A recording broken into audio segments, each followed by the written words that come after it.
Assalamualaikum warahmatullahi wabarakatuh. Perkenalkan, nama saya Taufikur Rahman, sarjana pendidikan Islam, merupakan guru pendidikan agama Islam di SDN serta sebagai calon guru penggerak angkatan kelima Kabupaten Pamekasan. Kali ini saya akan menjelaskan filosofi Ki Hajar Dewantara. Sebelum saya menjelaskan beberapa filosofi, dulu saya bercita-cita sebagai guru. Tepatnya ketika itu saya masih mondok di salah satu pondok pesantren di Pamekasan, yaitu Pondok Pesantren Mambololo Bata-Bata. Kenapa saya mau jadi seorang guru? Pada waktu itu saya melihat guru kami itu sangat berwibawa dan akhlaknya sangat luar biasa. Sehingga pada waktu itu saya berpikir, ternyata jadi seorang guru itu sangat berwibawa. Dan juga akhlak guru saya pada waktu itu memancing saya untuk saya itu merasa terkesima pada waktu itu. Sehingga pada waktu itu saya juga bercita-cita menjadi seorang guru. Yang kedua, kenapa saya menjadi seorang guru? Karena menjadi seorang guru merupakan salah satu tujuan dalam kehidupan baik di dunia maupun di akhirat. Kenapa seperti itu? Dengan catatan. Yang kedua, karena menjadi seorang guru merupakan salah satu tujuan dalam kehidupan di dunia dan di akhirat.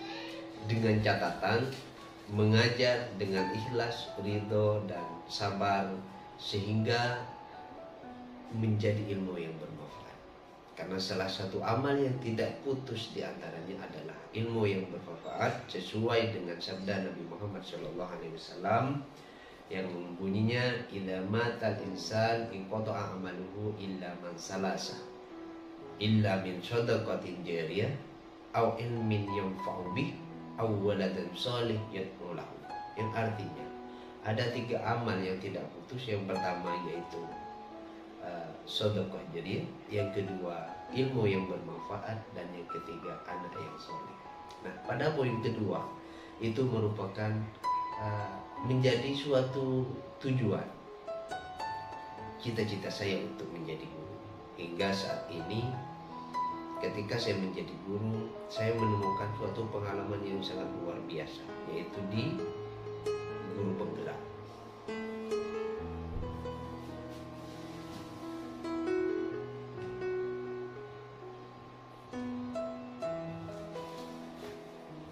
Baik, kita kembali kepada filosofi Ki Hajar Dewantara. Pendidikan di Indonesia sejak masa kolonial hingga sekarang banyak peningkatan dan perubahan yang tujuannya hanya untuk mencerdaskan anak bangsa.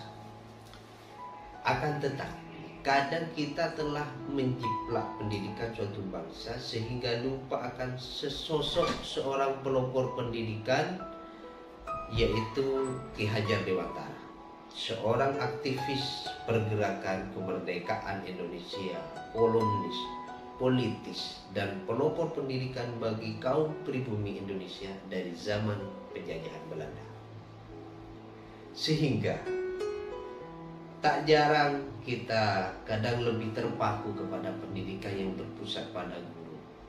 Berbeda dengan pemikiran Ki Hajar Dewantara yang lebih difokuskan kepada siswa.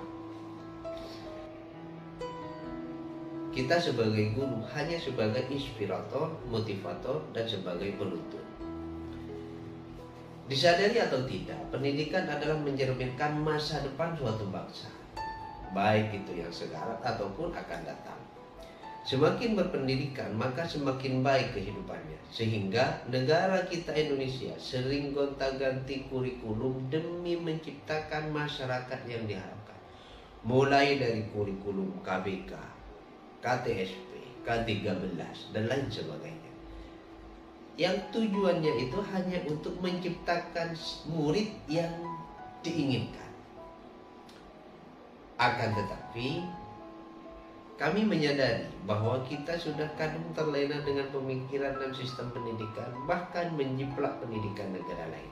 Salah satu contoh, mungkin teman-teman guru lebih familiar dengan istilah taksonomi Bloom dan Anderson untuk menyusun rencana pembelajaran. Akan tetapi kita menyadari bahwa pelopor pendidikan kita telah lebih baik dan isinya insya Allah lebih sesuai dengan sistem pendidikan di negara kita.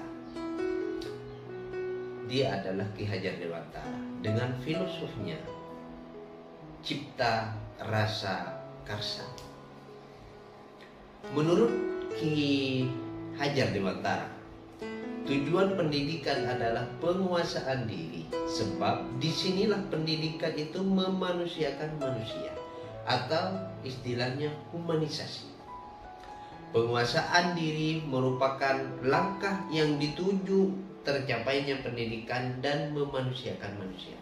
Ketika peserta didik mampu menguasai dirinya, maka mereka akan mampu menentukan sikap. Dengan demikian akan tumbuh sikap yang mandiri dan dewasa. Selain itu, beliau juga menunjukkan bahwa tujuan diselenggarakannya suatu pendidikan adalah membantu peserta didik menjadi manusia yang merdeka. Menjadi manusia yang merdeka berarti tidak hidup terperintah, berdiri sendiri, tegak dengan kekuatan sendiri, dan cakap mengatur hidupnya dengan tertib. Dengan kata lain, pendidikan menjadikan seseorang yang mudah diatur tetapi tidak disetir. Ini merupakan cara atau pendidikan menurut Ki Hajar Dewantara. Beliau juga dengan filosof lainnya, atau bisa dikatakan dengan semboyan lainnya adalah ing ngarso sumtuludo, ing media mangun karso tut wuri handayani. Dari semboyan-semboyan beliau akan saya artikan satu persatu. Yang pertama, ing ngarso sumtuludo artinya maka orang tua atau guru sebagai suri tauladan bagi murid di kelas ataupun di luar kelas. Yang kedua, ingmat ia mangun karso artinya adalah yang di tengah memberikan semangat ataupun ide-ide brilian yang mendukung untuk terlaksananya suatu pembelajaran sesuai dengan yang kita harapkan. Sedangkan yang terakhir, yang ketiga adalah tutwuri handayani, yang artinya adalah yang di belakang memberikan motivasi bagi murid agar sesuai dengan kodratnya. Kodrat apa? Kodrat sebagai murid, baik itu kodrat zaman ataupun kodrat alam. Arti lainnya adalah sebagai guru di depan, kita itu harus memberikan contoh. Di tengah membangun semangat, dan di belakang kita memberi dorongan. Bagaimana cara murid kita itu sesuai dengan karakteristik masing-masing. Sehingga terciptalah murid dengan kodratnya, baik kodrat alam ataupun kodrat zaman. Apalagi zaman yang sudah sangat modern seperti sekarang. Lalu apa langkah kita sebagai guru untuk kegiatan yang akan dilakukan agar proses pembelajaran yang mencerminkan pemikiran Ki Hajar Dewantara dapat terwujud? Jawabannya adalah menerapkan merdeka belajar yang berorientasi pada siswa murid melalui pendekatan pendidikan yang holistik.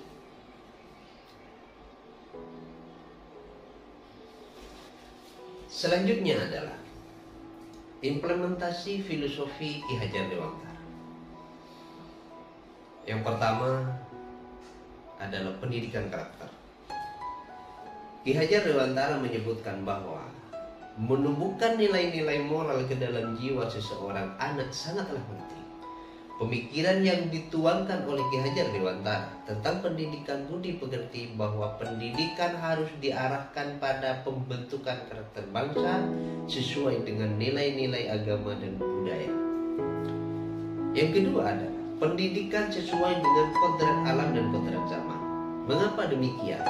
Karena Ki Hajar Dewantara menjelaskan bahwa dasar pendidikan anak berhubungan dengan kodrat alam dan kodrat zaman. Kodrat alam berkaitan dengan sifat dan bentuk lingkungan di mana anak itu berada, sedangkan kodrat zaman berkaitan dengan isi dan irama. Dan yang ketiga adalah pendidikan yang berpusat pada siswa. Maksudnya adalah, apa yang dimaksud dengan pembelajaran berpusat pada siswa? Pembelajaran yang berpusat pada siswa adalah proses atau cara perbuatan menjadikan siswa aktif. Belajar dengan mempertimbangkan karakteristik pada diri siswa yang akan belajar. Karakteristik siswa, setiap siswa digunakan sebagai dasar dalam perencanaan proses pembelajaran, pelaksanaan pembelajaran, dan penilaian pembelajaran. Sehingga siswa itu akan aktif dan terlibat sangat aktif, sehingga pembelajaran tersebut seolah-olah siswa itu memfollowerkan setiap apa potensi yang ada pada dirinya. Yang keempat adalah pendidikan yang menyenangkan. Maksudnya seperti apa pendidikan yang menyenangkan? Pembelajaran yang menyenangkan adalah suatu proses pembelajaran yang berlangsung dalam suasana yang menyenangkan dan mengesankan.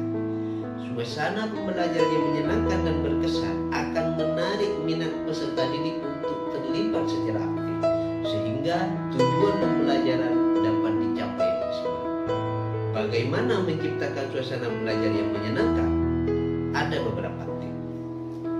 Yang pertama adalah temukan hal baru. Menemukan hal baru secara bersama di tengah-tengah antara guru dengan siswa. Yang kedua, membuat siswa atau murid itu penasaran.